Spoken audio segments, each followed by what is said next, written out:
asa fanaovan-gazety manatsikafona na investigation tsy mahasamitoroka ny zava-misy marina ny ankamaroany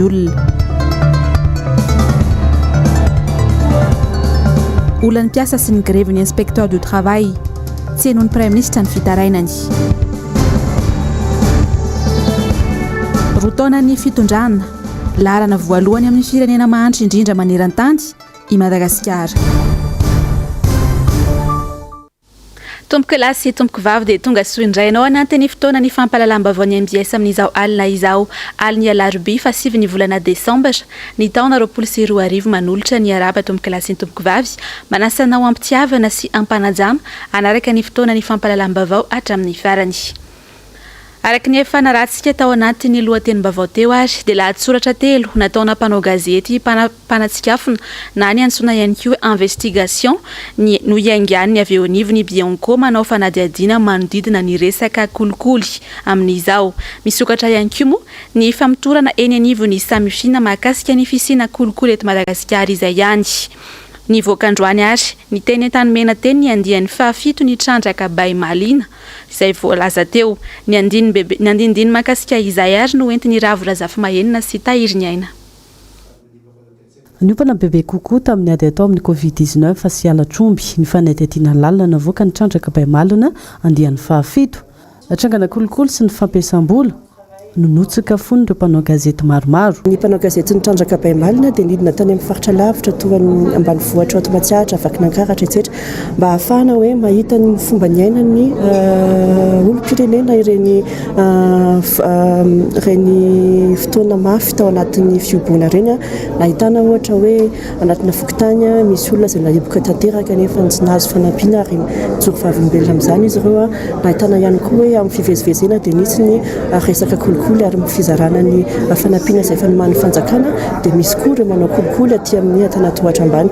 Izany akory dia tsy natao hoe hitorabato fa kosa hoe ahafahantsika amin'ny teny hoe misy ny lesika ary tsy maintsy manarina izany tsika amin'ny fomba rehetra fidirenany ireny toejavatra ireny izay mampiroborobo indrisy ny kolikoly eto amintsika. Vokatra andrasina aorian'ny famoahana erikevitra tahaka itony moa ny ahafahana ny rafitra tsy mety eto amintsika fomba iray ihany koa anairana ny fitondram-panjakana amin'ny andraikitra tokony sahaniny ho fanamafisana ihany koa ny ady amin'ny kolikoly sy ny maro hafa. Tanterahana nandritra fotoana fihibohana eo andaniny efa misy an'ilay hoe mihiboka dia limité ny zavatra azo atao fa koa hoe ny loharano vaovao rehetra dia mihidy daholo ary sarotra ho an'ny mpanao gazety ny mahazo an'izay vaovao izay. Rehefa sarotra ho an'ny mpanao gazety ilay izy dia sarotra ho an'ny olom-pirenena ihany koa ny mahazo an'ilay vaovao tena hoe ahafahany manapa-kevitra tsara. Dia izay ny tena olana amin'ny ankapobeny. Ankoatran'izay koa moa hitantsika hoe mety hoe resaka fitaovana eo ihany koa no hoe tsy ny anao manjery rehetra no afaka mamoaka ny vaovao rehetra. Ny vokatra dia ny vokatra andrasan'ny olom-pirenena ihany koa dia ny ahafahan'ny ireo tompony andraikitra mandray izay fepetra tokony ho raisina mba hialana amin'ny kolikoly sy hanatsarana ny fomba fitondrana ny eto Madagasikara amin'ny resaka hoe raha misy katastrofe lehibe toy izany raha misy epidemia mafy be ohatran'izany inona no tokony atao raha amin'ny fomba ahoana ny alana amin'ny kolikoly satria tsy lozan'izay hiverenany zavatra toy izay tsika ary mila zany tsika manana disposition maromaro structure maromaro mba ahafahan'ny kolikoly mihemotra amin'ny fotoana toy ireny fa amin'ny fotoana rehetra amin'ny ankapobeny ihany koa. Tsy mijanona hatrio ny famoahana gazety boky ataon'ireo mpanao gazety mpanao fanadihadiana lalina ao anatin'ny trandraka bay malina. Nisy ny famokarana horonan-tsary fitorohana ny kolikoly eo amin'ny rafitra ny fahasalamana sy ny manodidina izany. Isy ihany koa ny famokarana fandaharana amin'ny alalany. Fa olana goavana sedran'ny mpanao gazety malagasy indrindra ireo misehatra amin'ny asa fanaovan-gazety manatsikafona na ihany koa ny investigation ny fikatona ny loharanom-baovao eto Madagasikara. Ny fanjakana moa no anisany manakato maravarana voalohany. Misy ihany koa anefa ireo olona hafa no matahotra manome fampahalalam-baovao mahakasika izay fantany no nitahotra ny ainy fa ihany koa ny nitahotra ny gadra. Ampahafantarina anao ato anatin'ity fanadihadiana manaraka ity ary ny manodidina ny asa fanaovan-gazety manatsikafona eto Madagasikara izay ravorazafy mahenina sy tahiriny anatrany. Mitaky fandalinana lalina, fotoana maharitra, fanampiana arabola sy fitaovana ary fiarovana ny asa fanaovan-gazety manatsikafona na ny investigation. Abetsaka ny olana sedrainy ireo mpanao gazety manao izany eto amintsika noho ny ireo sakantsakana samihafa mahazo na mivantana na ankolaka. Fikambanana iraisam-pirenena trano moa no manampy amin'ny famoahana ny vokatry ny fanadihadiana lalina natao. Any anatin'ny fototra rehetra na voaka daholo.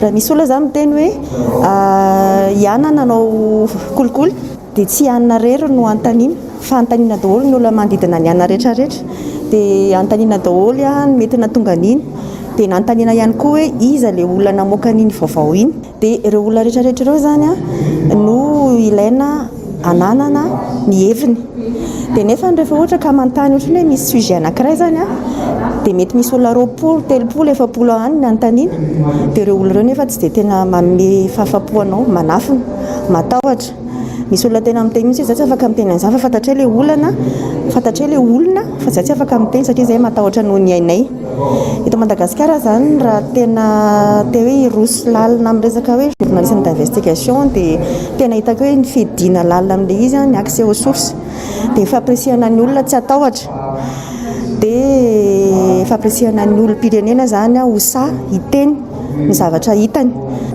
tenenina izy hoe tsy ho teneneny ianaranao fa amenay fotsiny le amehoany fotsiny information dia anjaran'ilay journaliste d'investigation zany no mandeha mikaroka manatsikafona an'iny hoe marina sady isy hoe zavatra iny eo amin'ny resaka arabola zany transparency internationale ny UNESCO ny fondation Frédéric Ebert zany satria ireo zany amin'izao fotoana izao nisany hoe tena hoe sa manatosaka vola fana manao journalisme d'investigation eto Madagasikara malalaka mbola manjaka eto Madagasikara nitahotra ny toroka ny zava-misy marina eny anivon'ny fiarahamonina eny miaro fandrahonana azy izany ho andreo mamoaka vaovao mahakasika na olona ambony iray nampanambola eto amin'ny firenena dia izahay manokana tena isan'ny nahita faisana satria tena misy sujet anankiray tena tsy zakan'ny mpitondra fanjakana sasany nataonay dia rehefa ohatra ka tonga tany amin'ilay olona izay dia ilay olona indray avy eo namoaka anay momba anay tamina mpanao gazety hafa dia niparitaka be tamin'ny Facebook momba anay hoe reto olona reto manao investigation momba zao zavatra zao zany hoe sady ohatran'ny hoe karazana amin'ny raisiny zany hoe karazana menace ho anay zany ilay izy hoe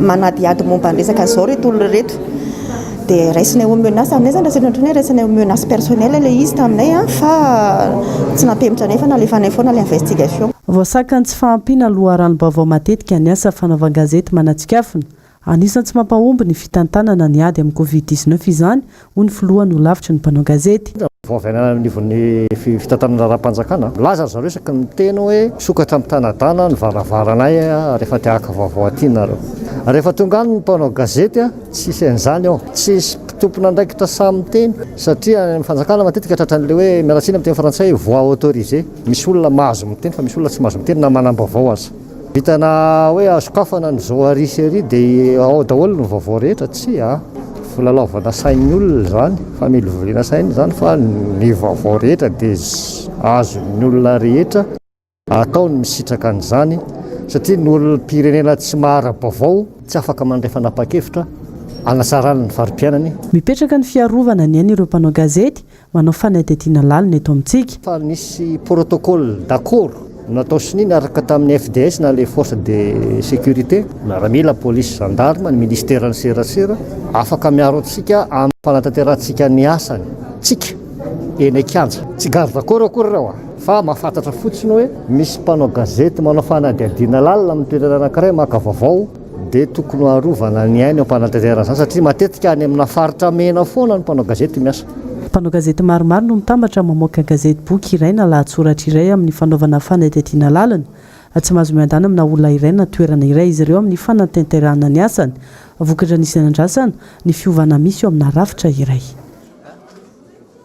fa tsy mbola voavany fanjakana hatrokoa hatramin'izao ny olona ny mpisirika sy ny mpanaramasy momba ny asa eto Madagasikara na ihany koa ny inspecteur du travail mbola mitokony izy ireo hatramin'izao any ka mijaly toy izany ihany koa ireo syndicat manandraharaha eny anivon'ity ivitoerana ity misahana indrindra ny fanarahamaso sy ny fitsirihana ny asa eto Madagasikara fanadihadiany Asinandriamalala sy Andry Rakotomalala efa ho iray volana latsaka izay no grevy ireo inspecteur du travail mbola mitoy izany hatramin'ny androany any ka misy fiatraikany amin'ny asan'ireo syndicaliste izay manandraraha eny amin'izy ireo ny mahagaga hoy ireo syndicaliste dia mahazo taratasy fiantsona izy ireo eny amin'ireo inspecteur du travail kanefa tsy misy mpandray akory amin'izao fotoana izao zany misy ny ampana inspecteur grève misy ny ampany inspecteur milaza fa miasa. Reo milaza fa miasa reo nefa tsy hitanao eto amin'ny pigrevy izy dia tsy hitanao any amin'ny bureau-ny. Dia mamoaka zareo reo convocation, zany hoe zany zay manko zao misy dossier maro ato amin'izao fotoana zao bloqué ato. Ao ny différents collectifs, ao ny enquête contradictoire ho an'ny délégué de personnel. Dia nanana dossier za manokana zao manana dossier anankitelo androany. Voaka ny convocation tonga amin'ny mpampiasa tsy hita l'inspecteur mitraiter le dossier, falifaly ny mpampiasa mivoaka ny ty trano ty. Dia fahitanay zany manao antsoavy zay ho an'ny fanjakana hoe vao re tompoko ny olana inspecteur du travail. Jerevo inona zavatra tadiavina sa zavatra tena tsy azo atao ve le zavatra tadiavina satria mijaly le mpiasa niala an'le Covid-19 fa tonga amin'izao grève zao. Ny Premier ministre lehibe ny gouvernemanta dia mahalala tsara ny tontolo ny asa. Fony izy mbola tsy tonga teo amin'ny toerana amin'ny maha Premier ministre azy dia efa nisahana toerana ambony teo amin'ny tontolo ny asa teo amin'ny BIT izy, saingy rehefa tonga eo amin'ny toerana amin'ny maha Premier ministre azy dia adino tanteraka ny tontolo ny asa eto Madagasikara ho hiatrano ny syndikalista. Ny ray aman-dren'ny mpiasa izay Prime Ministre amin'izao fotoana izao dia efa nilomano taona ela be tao anatin'ny tontolon'ny asa tao amin'ny BIT foana tamin'izany fotoana izany. Imbetsaka ihany izahay nangataka fifampiresahana tamin'ny andriamatoa Prime Ministre mandrakity ny androany tsy misy fifampiresahana. Mbola hita amin'ny baribary zany hoe tsy misy fifampiresahana aty anatin'ny tontolon'ny asa nefa izy no tena tokony mahita an'izany aretin'ny mpiasa sy ny tontolon'ny asa zany amin'ireo androm-panjakana rehetrarehetra ireo. Ny fahaefatra raha ohatra ka tsy horarahina le inspection de travail nitsindriny namana teo hoe foany fotsiny le izy avozina ny lalàna dia afaka tsy maky aty intsony zahay. Andrasan'ireto syndikalista ireto araka izany fandraisana andraikitry ny fanjakana izay mbola tsy hita hatramin'ny androany. Eo amin'ny pejy ny toe-karena kosa indray ary dia mampitombo isany sehatra ny tsy manara-dalana eto Madagasikara ny tsy fisian'ny asa. Anisany antapitrisany maro ny vola mihodina eo amin'ny sehatra io izay vao maika moa ny antompo tato anatin'ny taona maro ny fanesy izay. Fanadiadiny Ravirazafy Mahenina sy Tahiry Nyaina. Isan'ny taona manodidina ny 4 hetsy isa eo ny olona mitady asa manerana NOSY araka ny tatitra navoaka ny stat tamin'ny taondasa. Ny ankamaroan'ireo vao nahavita fianarana avokoa saingy tsy ampitraikefa amin'ny fizarana asa na ihany koa tsy misy ny asa mifanaraka amin'ny fianarana nataony. Voatery misehatra amin'ny tsy manara-dalàna noho izany. Manomboka amin'ny fivarotana akanjo madinika amin'ny 5,000 ariary na mihoatra hatramin'ny fivarotana fiara ny ariary. Betsaka amin'ireo anefa no maka entana amin'ny vahiny. Ahoana amin'izay ary ny toe-piainan'ireo le mpivarotra. Le mpivarotra ve olona tena manam-bola dia mivarotra sa olona zay indramina mivarotra sa olona zay tsy manana asa dia manao zay varotana fotsiny. Fa amin'ny eto Madagasikara aloha zany ny fijery azy dia zao hoe le olona mahantra sy mpindrana entana no mivarotra ny an-tsena. Zay no mahatonga an'ireo le olona rehetrarehetra fa tsisy olona manam-bola reo. Fa reo zany dia zao hoe le olona manana entana zany manana fitokisana amin'ireo olona reo. Fa mahatoky izy fa ireo olona reo mahantra dia tsy maintsy amerina an'le vola mba hahatonga azy azo vola foana isan'andro. Tena vola kely fotsiny ary ny azon'ireo olona reo dia tsy maintsy miverina reo satria tsy manana vola ivelomana reo raha tsy io ihany ny asa ataony. Le fanitran'ny olona fotsiny mihitsy le fanitran'ny olona mihitsy mahatonga an'izay. Zany hoe le olona zany sady tsy misy asa no tsy manam-bola ahafahana mihehatra ao anatin'le ferikarena dia dikan'izany mihindrana entana izy dia izay tombony eo zaraina miaraka amin'le mpivarotra. Dia tena mpivarotra manana mandoa patanty mandoetra zay le izy. Na koa hoe mety misy entana tafavoaka fotsiny any amin'ny ladoany tsy mandoetra dia reny rehetrarehetra eny entana amidy eny an-tsena dia izay no mahatonga an'le izy hoe betsaka zany le olona mivarotra eny an-tsena. Nanomboka tamin'ny tetezamita no makaty ny tobaka teto amintsika ny entana avy any ivelany. Nanamora ny fahamaron'ny mpivarotra izany. Lazaina hatrany fa mariky ny fahantrana ho ana firenena iray saingy tsy hita ny ezaka ataon'ny fanjakana amoronana asa sy hanosika ireo amin'ny sehatra tsy manara-dalàna hitra ao anatin'ny ara-dalàna. Vao maika aiza mitombona ny tany fidiran-ketra amin'ny taona ho avy. Ireo nasa lehibe zany no hibaby ny vokatra izany. Ny ankamaroany anefa vao miarina ary mangataka fanalefahan-ketra noho ny Covid-19. Fa makasika kosa ny tolo-tanana izay karakarain'ny tanora tiako i Madagasikara etsy amin'ny Magrobe Oririka dia nisy androany ny fanazavana izay nentin'izy ireo makasika izay indrindra. Germano Menjanary, Manora Andre Malala. Mazava ny voasoratra tao anatin'ny tranokala iray ity. Raha ny fanadihadiana natao ny volana Aprily 2024 dia zaza mahery ny 7,000 sy ray hetsy no iaran'ny tsy fanjari-tsakafo antonony ary mihoatra ny 7,000 sy no tratra ny tsy fanjari-tsakafo mahery vaika any amin'ny distrika misa enina any Atsimo amin'ny titona ity. Ny tsy fanjari-tsakafo dia mahatratra 470 isanjato farafahakeliny ho an'ny zaza latsaky ny 5 taona eto Madagasikara. Ny distrika ny Ampani, Bekily, Betoky Atsimo, Belo, Tsiombe, Ambosary, Ambovombe ary Tolagnaro no samy ahitana izany avokoa ity tatitra ity. Ny Mahagaga dia ny fahatelo ny volana Oktobra 2024 vao nahalala ny fisian'io kere io ny filohan'ny Repoblika izay nandray fahefana ny tantana ny firenena ny fa 7 ny volana Janoary 2024. Ny nina lokipina ve zany izy io sa tsy lahara-pahamehana tampitondra mihitsy? Raha ho an'ny tanora tiako i Madagasikara dia miditra amin'ny andro faha-efatra ny fanangonana ny tsy paipaika ho an'ireo tratry ny keresy ny tsy fanjari-tsakafo any Atsimo io ho an'ny ity androandroany ity. Manodidina ny 5 tapitrisa ariary ny vola voango natao anatin'izay ary nisy ny vary 13 gona voamaina sy akanjo teo amin'ny 5 gona teo izay isorana be da be atsika rehetra izay ny fametana tao anatin'izay ary tsy misy ny sehatra politika fa famezan-tanana ho an'ireo avatsika kereny Atsimo ny zavatra atao eto dia manentana atsika rehetra ho avy ametanana ao anatin'izany na misy ny voamaina, misy ny vary, misy ny vola ny fitaovana mety azo ampiasaina any amin'izany faritra Atsimo zany. Efa misy ny drafitra matipaika amin'ny fitsinjarana ireo fanampiana izay voangona ho iatrany ireto tanora tiako i Madagasikara ireto. Amintsika izao miteny zao dia efa misy ireo namana any amin'ny faritra Atsimo izay manadiady ireo tena mila fanampiana amin'ireo distrika anankitelo izay tena iaran'ny kere zany dia efa miasa ireo namana ato anatin'ny fikambanana zany manao ny recensement ireo olon'ireo ary ao am-pandaminana ny fanaterana izay zany ao aorianan'izay. Tsara tsy pihina atrano moa fa ny jeune ty manao mikarakara ity hetsika ity.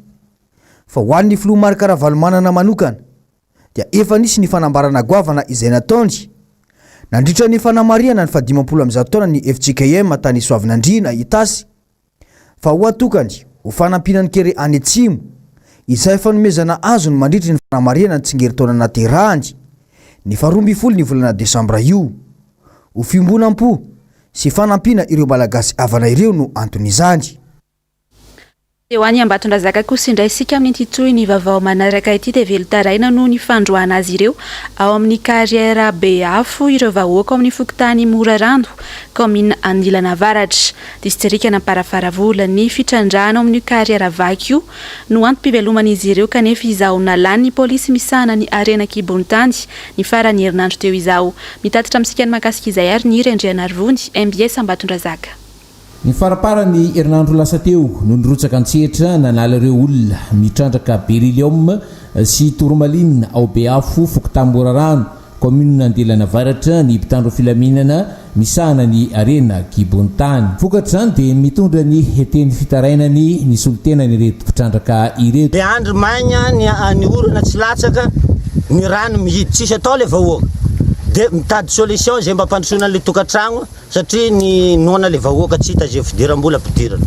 Zao raha nary nisy an'ity karera ty mba hitadiavana vola mba entina milomana le vademanjanaka. Dia nefa taty aoriana lasa nisy voambagna basy ny vahoaka magnaraka an'le fitsipika zay apetraka zare zahay tsy afaka ny agnano bêtise zay fa hoe zatreo anareo mijanona dia mijanona izay. Fa taoriana izay tranga izay dia nidina ifotony ny eno ny fitarainany ireo vahoaka avy ao Parafaravola ny sovambahoaka Rabekijanona sy Lofery ka nanao antsoavo amin'ny mpitondra isanambaratongany. Dia miangavy anareo tena koa masolom-bavim-bahoaka ana hijery akaika anty fitrandrahana ty. Amin'izao fotoana zao dia misedra fahasahiranana ny vahoaka. Ny andro maina tsy avy norana ny rano mihidy ny vahoaka sahirana ny vidin'ny mpiainana miakatra dia miakatra tsy mitsaha mitombo manoloana an'izay dia fitondran'Andriamanitra nisy ny kariera izay vaky izay vahoaka ihany nisitraka an'io ka dia eto miangavy anareo ao amin'ny organe mixte de conception izay taria amin'ny préfet na chef district hijery akaiky hoe ahoana ifitrandrana aty amin'ny commune rurale Andinana aty. Eo amin'ny vaovao maresaka iraisam-pirenena kosa indray ary dia mbola tsy manaiky ny fahareseny sy tamin'ny fifidianana filoham-pirenena tany États-Unis ny fahatelo ny volana novambra lasa teo ny filoha amerikanina teo aloha Donald Trump nisy ny fitorinana napetraka ireo mpiaradia aminy mikasika ny voka-pifidianana teo amin'ny fanjaikany Pennsylvanie saingy tsy naomby izany. Mialy raharonombana no mamintana amintsika ny makasika izay amin'ny rindran-tsary ny Mathieu Prince. Fahavoazana hafa indray no nahazo ny filoha republikanina Donald Trump omaly. Nolavy fitsarana tapony any États-Unis mantsy ny fampiakarana ny raharaha mikasika ny fanamarinana ny valim-pifidianana filoham-pirenena tao amin'ny fanjakana Pennsylvanie izay napetraka ireo mpiaradia aminy. Ireto farany izay nilaza fa tsy ara-dalàna ny vadina lefa-positra tao amin'ity fanjakana iray ity. Marina fa notendreny Donald Trump ny telo tamin'ireo mpitsara sivy ao amin'ny tranobe fitsarana any Amerika. Ny tao amin'ity lapan'ny fitsarana ity izay tsy nazoto loatra tamin'ny fanapahan-keviny. Tsy nisy nampandrefa tsy manaiky io fanapahan-kevitra io ihany koa ireo mpikambana ao aminy. Ireo mpitsara sivy ireo izay efa nametraka fa tsy hiditra amin'ny raharaha-pitsarana aorian'ny fifidianana. Diso hevitra noho izany Donald Trump fa hiditra an-tsehatra ho azy ny teo anivo ny fitsarana avo izay noavaoziny. Mbola mandany fahareseny manoloana ny filoha demokrata Joe Biden i Donald Trump iray volana mahery kely aty aoriana. Nilaza izy fa fenosoka iny fifidianana iny kanefa tsy nisy ny porofona haresy lahatra manamarina izany. Efa nametraka fitokiana tany amin'ny fanjakana lehibe maromaro tany États-Unis ity filoha amerikanina teo aloha ity niaraka tamin'ny fanampiana ireo mpiaradia aminy saingy nolavy ny fitsarana hatrany izany. Raha ny voalaza dia nametraka fitoriana tany amin'ny fitsarana ambaratonga ambony ny fanjakana ny Texas tarihan'ireo republikanina omaly talata. Votoatin'io fitoriana io ny fangatana ny tsy hanamafisana ny valim-pifidianana tao amina fanjakana efatra lehibe. Tsy ahomby koa anefa io fitoriana io araka ny nambaran'ireo manam-pahaizana any États-Unis ihany.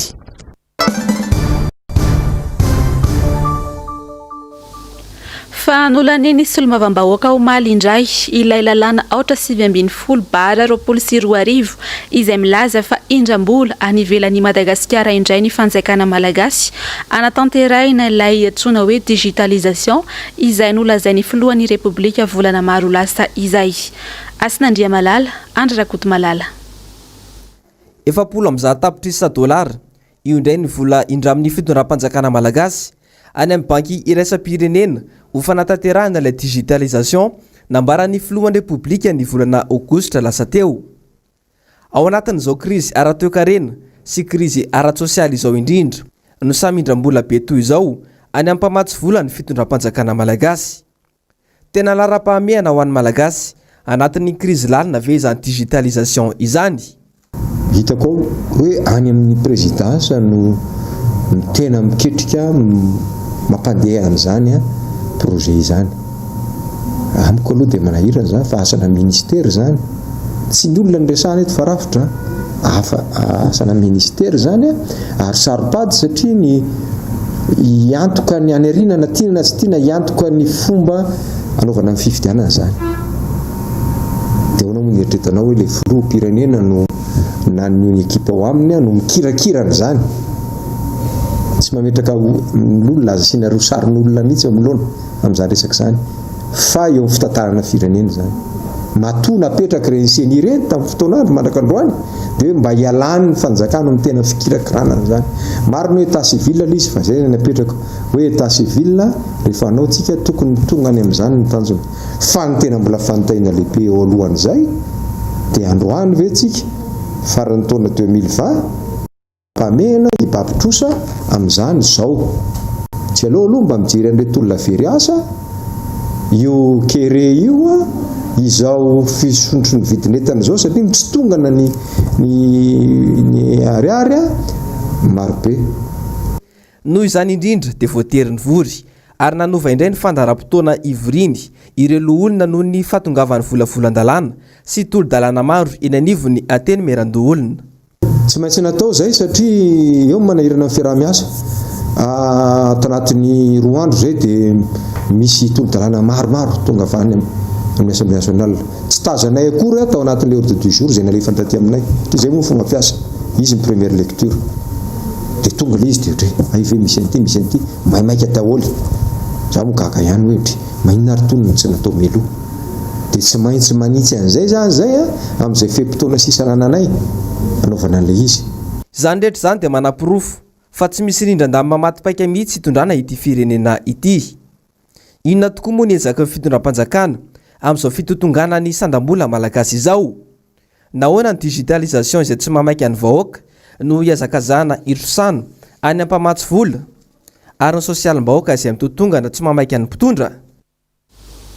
Fa mpanao politika maromaro no tonga teny amin'ny ivony anteny meran-doholona ny ariva teo. Antony moa dia ny tokony irisoan'i Madagasikara amin'ny fitakiana ireo nosy manodidina na ny îles éparses. Mbs sy Andrarakoto Malala.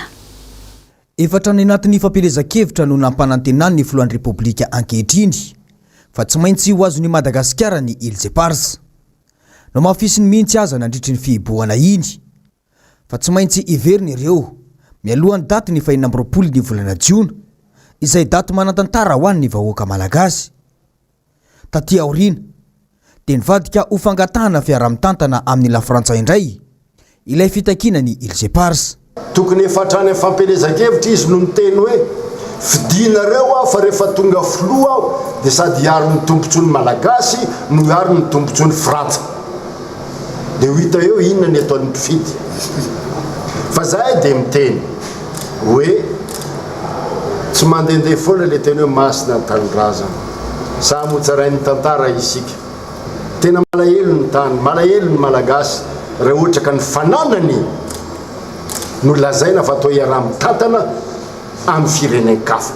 Zay foana ilay nampahantra n'ity firenena ity ary tsy ekena araka ilay fiteny hoe na ovy na ovanja tsy maintsy mijoro isika miaro ireo nosy malagasy ireo araka ny fanambarana voalaza teo navoaka ny firenena kambatra. Zay fa feno 170 taona zao zany mbola io ihany ny zavatra misy. Efa nisy tokoa ny fanambarana izay nataony fikambanana iraisam-pirenena momba ireo nosy ireo fa any Madagasikara zany ary tokony hiverina amin'ny Madagasikara.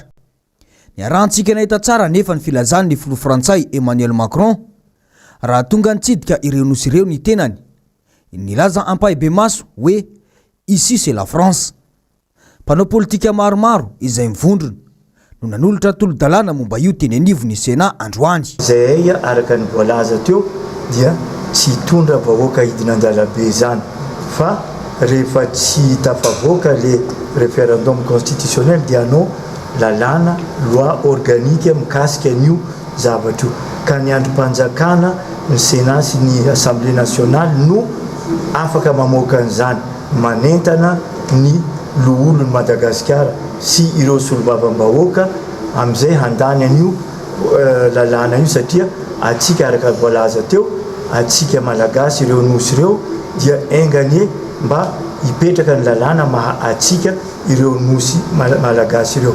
Tsy ny Sénat frantsay indray araka ny voalaza teo no mamoaka didina mamoaka lalàna hoe anazy ny nosy anefa izy a 12 000 km 10 000 km mahery no misy azy amin'ireo nosy ireo.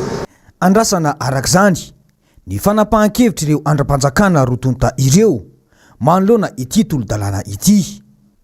Ny îles éparses izay fananan'i Madagasikara saingy bodoiny la Frantsa hatramin'izao. Fa efa madivy farany ity ny taona 2024 roa taona ihany koa izay no nitantana ny filohan'ny pirenena ankehitriny Andry Rajoelina ny Madagasikara. Aiza ho aiza ny toerantsika toeran'ny Madagasikara eo amin'ny sehatra iraisam-pirenena. Mamaly izay fanontaniana izay ary ity fanadihadiany Mbs Alarobia sy Manorandre Malala ity. Ity no teny nataon'ny filoham-pirenena ankehitriny tao amin'ny fahitalavim-panjakana nandritra ny adihevitra teo aminy sy ny filoha Marc Ravalomanana. Tsy hirirana volany ivelany intsony isika fa itsika indray ary mety apindrana ny Comores sy ny manodidina rehefa tonga amin'ny fitondrana andro rajoelona. Roa taona mahery izay no nitondra ny filoam-pirenena ankehitriny ny firenena tsy mitsahatra amin'ny totongana ny fahari-piaina ny vahoaka malagasy. Araka ny fanadiadiana izay natao dia ny 570 isanjato ny vahoaka malagasy no miaina ao anatin'ny fahantrana tanteraka. Raha toka 170 isanjaton'io dia any amin'ny faritra avokoa ary manodidina ny 4,000 ariary ny viditra ho an'ny isam-batan'olona isan'andro. Fahantrana manara-penitra no misy eto ankehitriny. Tsy navita ny adidiny amin'ny maray aman-dreny azy ny mpitantana amin'izao fotoana izao. Ahoana marina na hoaiza marina, ahoana ny fandehan'ity firenena ity satria betsaka ny nolazaina teto amin'ny vahoaka malagasy na teto Madagasikara nampanatenaina zavatra maro kanefa ny tsy tanteraka izany. Tsy tandalana ny Madagasikara, tsisy lalàna eto fa ny lalàna dia hoaniny zareo rehefa tiana ampiasaina ary tsy mihinana anaty fandriampahalemana anie ny malagasy. Tsy mihinana zao avy ny fety varotra ny totobato amin'ny andro fety vanim-potoana izay hivarotan'ny olona kanefa ny ala tao anaty amehantsika dia tokony hitady vola. Sakanana zany le olona tsy hitady vola ka inona angalatra ve zany le olona.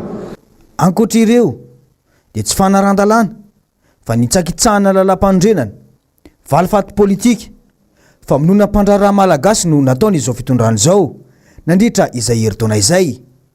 Ny tsikaritra dia tsy nanana paikady matotra ny filoam-pirenena ankehitriny sy ny ekipany fa ny aina tao anatin'ny hevitra nofinofy mba azahoana toerana nandritra iny fotoana ny fampelezan-kevitra iny. Tsy mahagaga raha tonga amin'ny toerana voalohany ny mahantra indrindra maneran-tany i Madagasikara. Ny firenena sy ny vahoaka no mahantra fa ny filoam-pirenena mahavidy fiaramarika kadiaka. Fa tafiditra ao anatin'ireo raharaha olany ny voamierany fanadiadiana izay notapahana ny 30 ny volana novambra lasa teo tao anatin'ny fivoriana ara-potoany anteny mera rotonta ny resaka fanafarana fitaovam-piadiana mahery vaika. Ovelabelariny Vonson Andrianjato sy Guy Maxime Ralaseendo ao anatin'ny fandarana resao alony makasika izay fanafarana fitaovam-piadiana izay. Fa mamintina amintsika ny makasika izay aloha i mialrary nombana sy Mathieu Princy. Mbola mistera amin'ny olom-pirenena Tsanganava ka hatreto ny fomba nampidirana ireo fitaovam-piadiana mahery vaika nampirantiana teny Mahamasina nandritra ny fianiana ny filoham-pirenena ankehitriny ny 20 janoary 2012. Ny any fantatra dia ny taona 2012 ireo fitaovam-piadiana ireo no nafarana. Tahaka ny firenena rehetra dia manana ny lalàna mifehy azy eo amin'izay lafy ny fanafarana fitaovam-piadiana mahery vaika izay i Madagasikara. Voahajan'ireo olona tao ambadika ity raharaha ity ve io lalàna io? Fandaniana petraka zany zao ho an'ny rehetra dia hoe iza no nanafatra, iza no niraitsokombakomba amin'izany fanafarana zany dia andrasantsika zany ny vokatry ny fanadihadiana ataon'ny parlement. Tsahiviko fa raha ao anatin'ny lalam-pandrenana dia tena voalaza fa haute trahison zany acte zany manoloana ny fiainam-bahoaka zany na ny sécurité nationale eto amin'ny tany sy ny firenena. Dia nandeha any ny famakafakana moa ny fanadihadiana manoloana ny ity raharaha ity indrenjato dia fantatra fa tamin'ny volana oktobra 2012 zany rehefa nanolotra n'ilay programme UEM ny fondateur ny UEM dia nangataka n'ilay ataontsika hoe mission d'expérimentation. Dia rehefa nangataka an'izay zany dia ny orinasa anankiroa voatonona tao anatiny io fangatahana nalefa tamin'ny défense nationale io. Dia rehefa nivavahana ilay orinasa dia nataitra satria misy an'ilay ataontsika hoe société Lockheed Martin dia avy any USA io zany io dia orinasa anankiray momba ny défense izay mpamokatra sy mpanamboatra fitaovana mahery vaika zany fitaovam-piadiana mahery vaika. Rehefa mivavahana ihany koa satria tao anatin'io ataoko hoe mission d'expérimentation voalazy io dia hoe isy présentation na drone dia ny aérial vision africa zany no voalaza voarakitra ao anatin'io fangatahana nataony fondateur ny UMU tamin'izany vanim-potoana zany zay fantatritsika eo izy zany olona resantsika zany dia rehefa nifavahany zany dia hoe misy zay fangatahana zay kanefa moa défense nationale dia nametraka ny toerana fitovin'ny candidat rehetra tamin'ny vanim-potoana ary tsy nisy izay alalan'izay dia alaim-panahy zany ny tena nalay mijery mamakafaka an'izany raha zany dia ny hoe iza marinary zany no nanafatra an'ilay fitaovam-piadiana reto amin'ny fomba ahoana ary tsara raha toka isy ny fahamarinana misy eto amin'ny tany sy ny firenena ny famoahana an'izany mba ahafahan'ny malagasy miteny raha sanatrika resy ilay candidat dia inona mety zavatra nitranga tsy tonga eto ny fitaovana ratsy misy ny firaisana tsokombakomba na fantatritsika fa ny fanafaranetana dia tsy maintsy mandalo toaniny zany sy ny sisa. Ankoatra ny resaka fanafarana fitaovam-piadiana dia isan'ny oalaliny voamerany fanadihadiana io ihany koa ny mikasika ny volam-panjakana azo tamin'ireny valana retina covid-19 ireny sy ny raharaha doublon tamin'ny fifidianana. Fa hoarahinao aorian'ny fampahalalam-baovao moa ny fandaharana resao aloha iny iarahanao amin'ny vonison Andrianjato sy Guy Maxime Ralaiseheny fa aorian'izay kosa izany hoe amin'ny sivora alina no anarahanao ny fandaharana manokana iarahana amin'ny solombavambahoaka ny Madagasikara dia Maître Antra Razafimana Soa sy ny solombavambahoaka Fidèle Razarapiera izay anasakanao sady ny anaraka izany fandaharana izany hatramin'ny farany. Tapitra kosa ny fampahalalam-baovao tamin'izao alina izao ary mankasitraka anao nanaraka izany hatramin'ny farany mametraka ny veloma mandrapitafa amin'ny manaraka indray tompoko.